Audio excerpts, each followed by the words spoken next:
Thank you. Thank you, Tina. Good afternoon, everyone. A very welcome to all of you. We really appreciate of you taking this time out of your busy schedule to join us today. At the outset of 2020, the outbreak of a COVID-19 has indeed affected every economy all over the world. I don't need to tell you that tourism has been one of the hardest hit sectors, with the necessary closure of international border and travel restrictions all over the world. Our day-to-day business have also been disrupted, but it's not a bad news.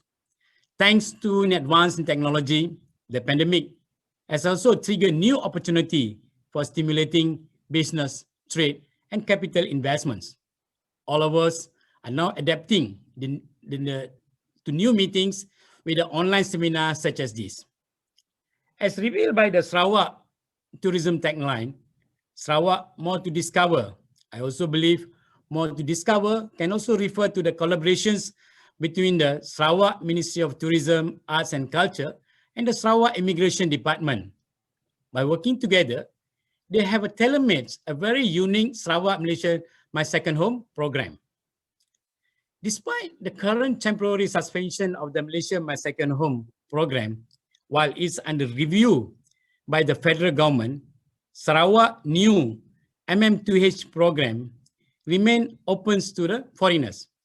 It has some new enhancements to the regulations and requirement. Please stay tuned to get all the exciting details from my fellow panelists. A bit of a history of MM2H, which is begun in 2002.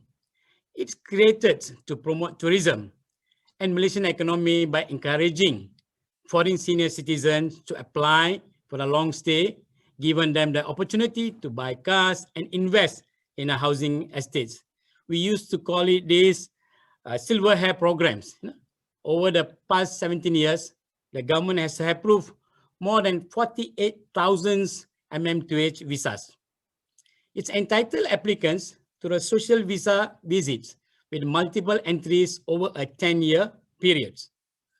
The top 10 participants were from China, Japan, Bangladesh, Korea, United Kingdom, Hong Kong, Singapore, Taiwan, and India, in that order. Despite the challenges we are now facing, Malaysia ranked well as a stable and conducive environment for trades, investments, and education opportunity. If you are considering retirement abroad, Malaysia remains really a good choice. I'm proud to say that just this year, we have ranked 7 in the world's best place to retire by international living. In Malaysia, and particularly in Sarawak, there are essentials 5 very important elements that contribute to the high ranking. They are language. English is a widely spoken language in the entire states. Security, low cost of living, tropical climates, and the friendly people. Come, settle down in Sarawak. If you make the move, you will never regret it. Finally, I wish you all a successful and enjoyable day and very fruitful discussion and exchange of views. Malaysia truly Asia, Sarawak more to discover. Thank you. Back to you, Tina.